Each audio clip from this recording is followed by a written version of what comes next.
Who is guarding America when the guard is under fire? Welcome to #GoRight with Peter Boykin, the show where we cut through the noise and talk about what matters inside a constitutional republic. Today is not just a news rundown. Today is a reflection of where we are as a nation. Our government is confronted with danger at home, conflict abroad, and political games that threaten the very foundation of our liberty. So let us dig in. This is not a quick headline reading. This is commentary that asks the hard questions about what we are becoming as a country and what we're willing to tolerate. We have three stories that connect in ways many people do not see. A shooting near the White House that exposes our failure to protect our own. A brewing showdown with Venezuela that raises questions about priorities. And an election in Honduras that reminds us how often the United States tries to shape foreign nations while ignoring the problems at home. So let us begin with the National Guard shooting and the price of ignoring reality. A man legally allowed into the United States, an Afghan national, shot two members of the West Virginia National Guard only a few blocks from the White House. One soldier has died, and the other fights for his life. This is not just a tragic story. This is a direct question to the American government. What exactly are we doing? For years, the political class promoted the idea that strict vetting is cruel, that border security is harsh, and that enforcement is somehow immoral. They replaced the practical with the performance and called it compassion. Now, a National Guard soldier is dead, not on foreign soil, but in the capital of the United States. Our leaders responded by suspending asylum applications and promising mass deportations, which I think Donald Trump's been doing. But for many, suddenly they remembered that safety is a duty. Suddenly they remember that immigration is not a symbolic gesture. Might be because we have a Republican, Donald Trump, in the White House now. This tragedy is not random. It should not take spilled blood for common sense to return. I'm sure some Democrats are probably talking at this point, oh, well, I was for that. Clips have shown in the past that they were all about making sure people were not in this country illegally, and bad people were not in this country, Democrats. All until Donald Trump said we had to actually do it, and then everybody was against Donald Trump. A constitutional republic cannot survive its leaders refuse to protect its people. Liberty requires order. Safety is not an optional accessory, and it is the foundation under every freedom we enjoy. This tragedy is not random. It is a result of a system that has been weakened by politics, ideology, and a fear of being called names. Laws that go unenforced are not laws at all. A nation that refuses to defend itself will eventually pay a price. And that paid price happened in front of the White House system. Meanwhile, in Venezuela, airspace tension and the endless temptation to police the world. While we struggle to protect our own streets, the United States is ramping up pressure on Venezuela. The administration declared Venezuelan airspace closed and signaled more aggressive military posture. Naval operations continue, and these are hints of possible land involvement as traffickers shift routes. People who support these moves say we are confronting narcotics and defending American interests. Critics warn we are sliding towards another foreign conflict. Now here's the truth from a constitutional republic perspective. You cannot protect liberty abroad when liberty at home is ignored. You cannot fix the world when your own problems go untreated. And you cannot claim to defend sovereignty overseas while allowing chaos at your own border. Venezuela is corrupt. That is not a question. That's not in question. Drug trafficking does harm Americans, and that is undeniable. But foreign intervention is not really the best way to go. It's not exactly leadership. It is often a distraction from deeper domestic failures. I wish the news would cover more of that. Now, if we're going to close any airspace, our border should come first. If we're going to defend anything, it should be the Constitution and the safety of Americans. And when a nation spends more time flexing its military abroad than solving crises at home, it begins to lose sight of its purpose. Power becomes performance. Action becomes inertia disguised as strength. Because America needs clarity right now, not a new foreign entanglement. Speaking of entanglements, let's go to Honduras and the consequences of trying to engineer other countries. Honduras held a presidential election under heavy scrutiny. Fraud accusations, global observers, and pressure from the United States all hover in the background. This is where American foreign policy becomes a paradox. We say we support democracy, but we constantly influence who we should win. We talk about liberty abroad, but we partner with leaders tied to drug trafficking and corruption. And we claim to respect sovereignty, but only when it produces the outcome we prefer. If America truly believed in liberty, we would stop trying to manufacture it overseas. Liberty cannot be exported. Democracy, or whatever, cannot be installed like software. And stability cannot be purchased through endless foreign aid. Every time the United States tries to shape another country, the result is instability that eventually drifts right back over our border. Migration surges, cartel influence increases, economic collapse creates waves of refugees. Maybe the answer is not more involvement. Maybe the answer is boundaries. Strong ones, clear ones, consistent ones. Let Honduras choose its future. Let America clean its own house first. So what kind of nation do we want to be? These are three stories, one pattern. A soldier murdered near the White House. A foreign crisis brewing in Venezuela. An election abroad influenced by Washington. These are not separate events. They reflect a country that does not know its priorities.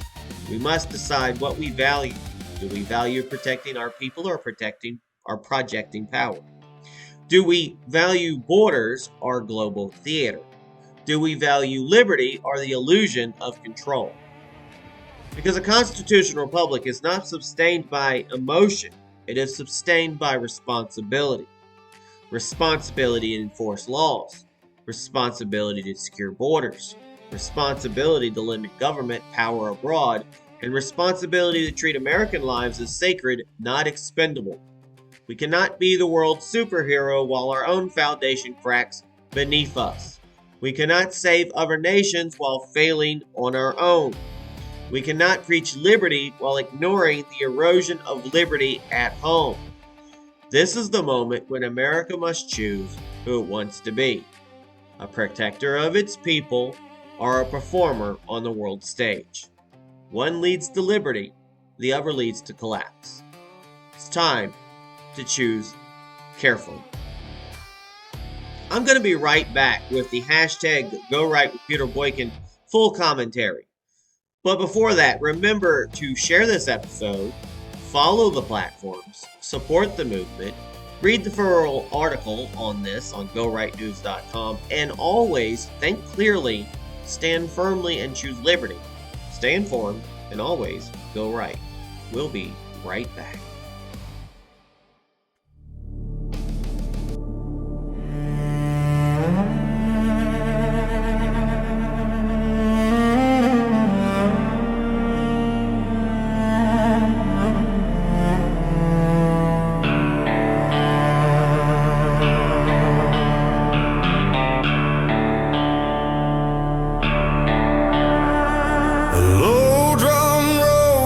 the skyline fades,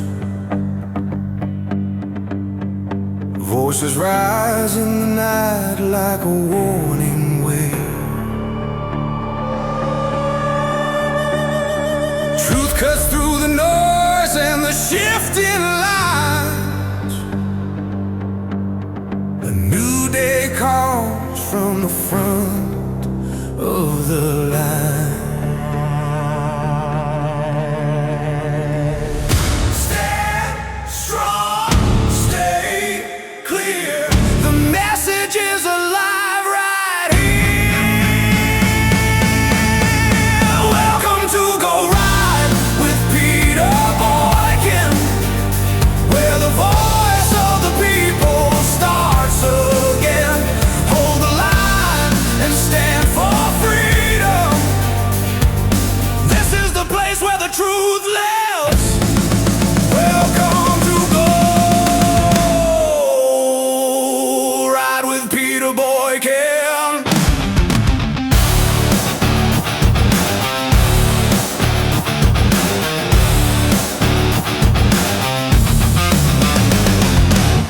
Stand tall, go right.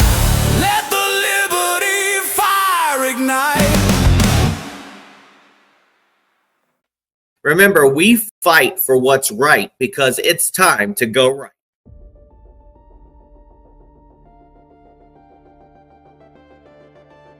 Welcome back to hashtag Go Right with Peter Boykin. This is the hashtag Go Right with Peter Boykin commentary. Is America fighting for liberty or just acting like it? Let us step back from the headlines for a moment. Let us stop scrolling, stop refreshing, and stop letting every crisis pass through our minds like static on a screen. Something deeper is happening. Something bigger than one attack, one foreign confrontation, or one election abroad. We are watching the slow erosion of a nation that once knew exactly what it stood for. We are watching a government that has forgotten its own job description.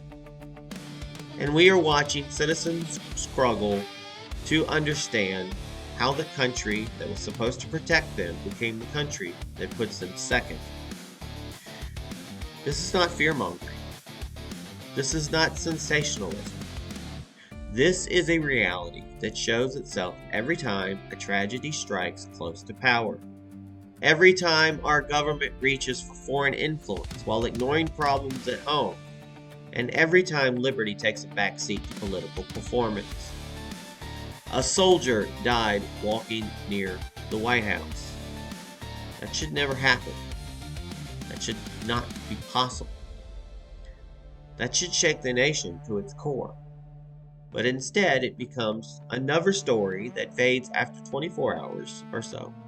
Because too many people have become numb to danger, and too many leaders are more concerned about optics than obligation. America was not built on optics. America was built on duty. America was built on responsibility. America was built on a government that existed to serve and protect the people, not to impress them, not to distract them, and not to treat their safety like a public relations problem. We cannot pretend that liberty is safe when the streets near the seat of our own government are not safe. We cannot pretend that the Constitution is strong when the enforcement of our laws is weak. And we cannot pretend that national sovereignty matters when we treat the border like a suggestion instead of a line of defense. Thank God Donald Trump has done a lot of that. But he's only here for a limited time only, just like the Big Mac. Well, not the Big Mac. Well, we wish it was Big Mac. The McRib. And while all this happens at home, our leaders have the energy to close airspace of Venezuela, send ships into foreign waters, and pressure elections in Central America. And I'm wondering, didn't we just get over a shutdown because we ran out of money? They have the time and the money to project power outward, but not the courage to enforce the laws inward. They have the passion for foreign missions, but not the clarity of domestic ones. This is backwards. This is upside down. And this is how nations lose themselves. I mean, UK couldn't concentrate itself. Grand old Great Britain wanted to own everything, eventually lost everything. Here's the truth. You can't lead the world if you cannot lead your own streets. You cannot confront foreign corruption if you cannot confront your own. You cannot protect freedom abroad if you cannot protect freedom at home. And you cannot talk about our republic overseas or democracy overseas while your own citizens wonder if their rights are next on the chopping block. A constitutional republic requires discipline. It requires moral clarity. It requires priorities. It requires leaders who understand that their oath is not to fame, not to polls, not to global approval, but to the citizens who trusted them with power. For most of the case under Donald Trump's administration, that's what's going on. But there's still a lot of people who are not looking out for us. Liberty does not survive on autopilot. Liberty does not survive through speeches alone. Liberty does not survive when the government pretends to act strong while avoiding the hard decisions that actually protect the people. Liberty does survive when leaders enforce the law. Liberty does survive when borders are secure. Liberty does survive when foreign policy is restrained and purposeful. Liberty does survive when the government remembers that its authority comes from the people, not the world stage. So here's the question that every American should be asking. Are we living in a country that defends liberty or a country that performs liberty for the cameras? Are we living in a nation that protects its people or a nation that tells its people they must accept more danger in the name of politics? Every great nation faces a moment where it must decide what it truly is. That moment is here.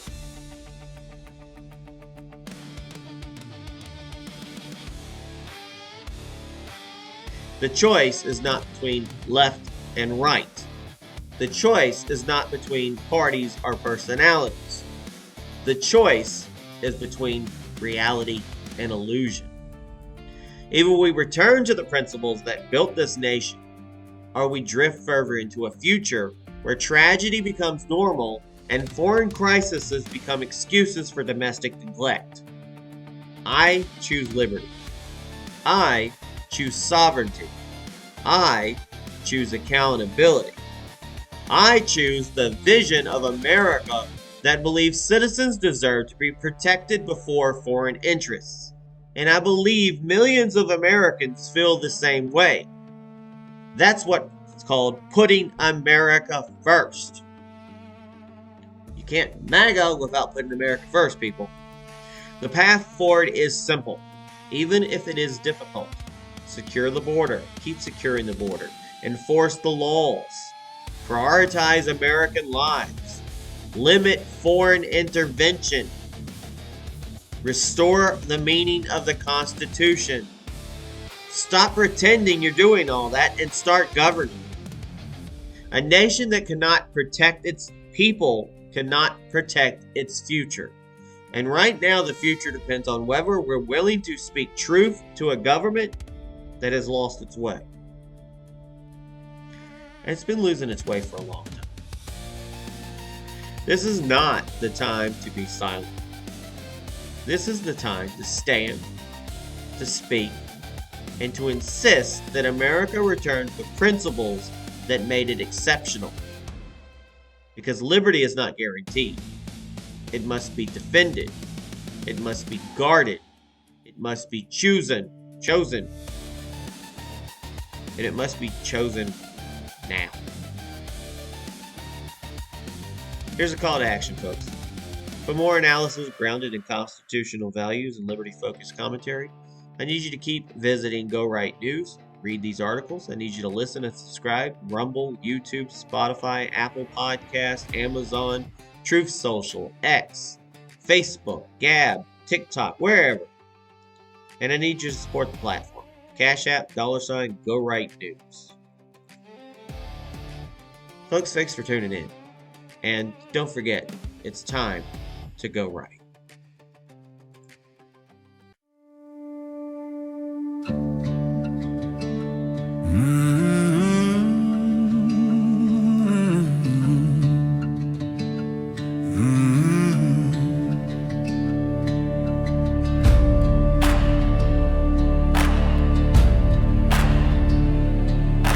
City lights falling across the steel. Two soldiers walking with a duty they feel. And then a shout rings out in the shadowed air, and freedom shakes while the people stare. How did the danger get this near? How did the truth become unclear? We are standing on liberty's last line, holding on while the world rewrites the sign. If we forget what we are fighting for, we will lose the country we once swore. We are standing on liberty's last line. Ships move south on a restless tide, foreign storms that we chase with pride. But the streets back home feel a world away, and the cracks in the foundation widen every day. You cannot fix what you will not see. You cannot save what you refuse to be. We are standing on liberty's last line, holding on while the world rewrites the sign. If we forget what we are fighting for, we will lose the country we once swore. We are standing on liberty's last line.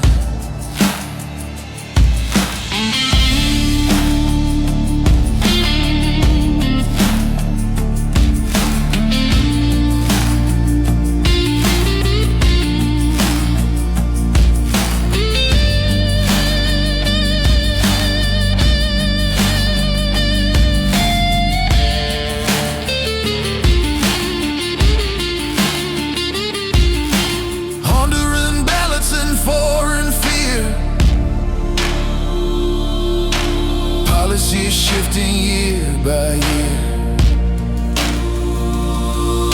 the borders open while danger grows. A nation drifts where the river flows. We are standing on liberty's last line. This is the moment to realign. If we choose courage over decline, we can rise and hold the line. We are standing on liberty's last line.